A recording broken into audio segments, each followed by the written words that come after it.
Ümumdünya Gömrük Təşkilatının Bakı şəhərindəki potensialın gücləndirilməsi üzrə Avropa Regional Ofisində narkotik vasitələrin, psixotrop maddələrin və onların prekursorlarının qanunsuz dövriyyəsinə qarşı mübarizənin hüquqi, tibbi və sosial aspektləri mövzusunda dəyirmi masa təşkil olunub. Azərbaycan Respublikası Dövlət Gömrük Komitəsinin Tibbi Xidmət İdarəsinin və Ümumdünya Gömrük Təşkilatının potensialın gücləndirilməsi üzrə Avropa Regional Ofisinin birgə təşkilatçılığı ilə reallaşan tədbirdə Dövlət Gömrük Komitəsinin sədr müavini, Gömrük Xidməti General Mayoru Güloğlan Muradlı, Dövlət Gömrük Komitəsinin Tibbi Xidmət İdarəsinin rəisi, Tibbi Xidmət General Mayoru Ceyhun Məmmədov, Milli Məclisin Əmək və Sosial Siyasət Komitəsinin sədri Musa Quliyev, Milli Məclisin Ailə, Qadın və Uşaq Məsələlər Komitəsinin sədri Hicran Hüseynova, Səhiyyə Nazirinin müavini Rasim İsmailov, Gənclər və İdman Nazirinin müavini Indira Hacıyeva, Qida Təhlükəsizliyi Agentliyinin sədr müavini Zəkiyə Mustafayeva, Ailə, Qadın və Uşaq Problemləri üzrə Dövlət Komitəsi sədri müavini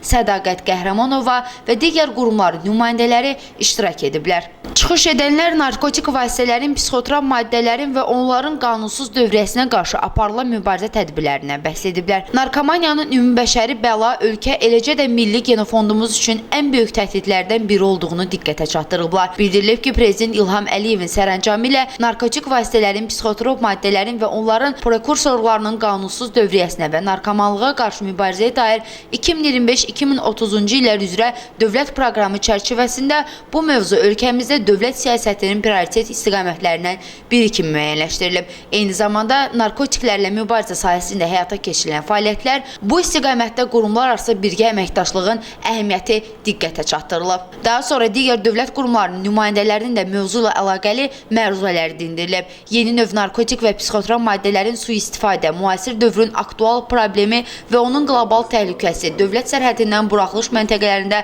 narkotiklərin qaçaqmalçılığı ilə mübarizə istiqamətində əldə edilmiş nailiyyətlər, narkotik vasitələrin, psixotrop maddələrin və onların prekursorlarının qanunsuz dövriyyəsi ilə mübarizə sayəsində Respublika Daxili İşlər orqanlarının təcrübəsi, ölkəmizdə narkotik vasitələrin və psixotrop maddələrin istifadəsinin epidemioloji vəziyyətdə və onun xüsusiyyətləri və digər mövzularda təqdimatları nümayiş etdirilib. Tədbirin sonunda mövzularla bağlı müzakirələr aparılıb. Zakir Rəhimli, Rəsul İsayev, Səs TV xəbər. Bütünlükdə ailənin məhvinə səbəb olur.